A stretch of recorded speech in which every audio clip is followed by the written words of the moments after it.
If you track with the channel, you know that every now and again a game comes along that completely knocks our socks off, and this is one of those games. We're so glad to work with PlayStation on this Ratchet and Clank family review, because the game is head and shoulders above so many other titles we've tried recently. And this comes from it being a platform exclusive on the PlayStation 5.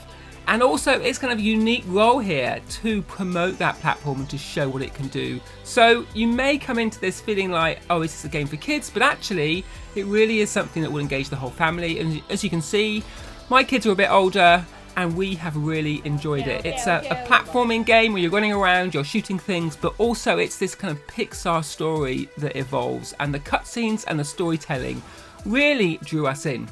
Now, you don't have to have tracked with the series to enjoy this game. It does follow a long line of prestigious Ratchet and Clank games on PlayStation. If you've only got a PlayStation 4, then you can go back and try those.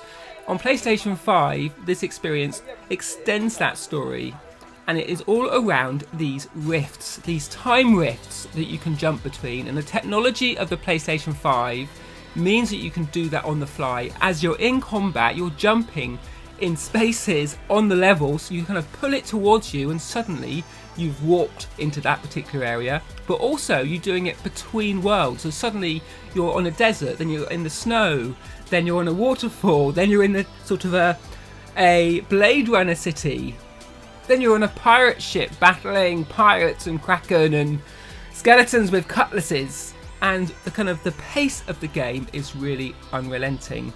There's new characters here as well. We meet Rivet, another Lombax, who has her own robot sidekick called Kit. And the story kind of revisits some of those old characters, but of course we go into different dimensions, so it plays with those personalities if you've met them before and puts a new twist on it. I really love the creativity here, not just in the environments and the characters, but also of the weapons. These aren't just shoot things and blow things up and hugely focus on the violence, but they're kind of creative. So you have a sprinkler weapon that fires out water that creates vines on all the enemies that freezes them, that you can then shoot them. There's like a ricochet shot that fires out kind of like this ball, and then you have to tap it in time to hit the enemy multiple times. So there's real creativity to the way you're progressing and defeating these enemies. And as you go, you can advance those different weapons in different ways, and once they're full, they also get new alternative ways of firing too. There is some depth here too. Some of the story goes into more emotional territory. Kit, this robot sidekick, is an anxious character who kind of finds it difficult to connect with new people, and they kind of live in self-imposed isolation. And in the game, we kind of see them develop, and the idea that they don't have to destroy anything and they need to let people in. And there's some nice kind of light touches. But really, it's a romp, a bombastic romp through a blockbuster adventure is what's on the table here. And it's one we really enjoyed.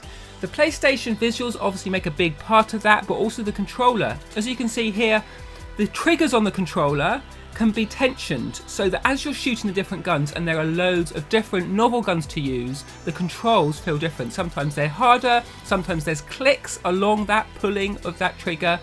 Also, you hear sounds and lights coming back from that PlayStation 5 DualSense controller as well.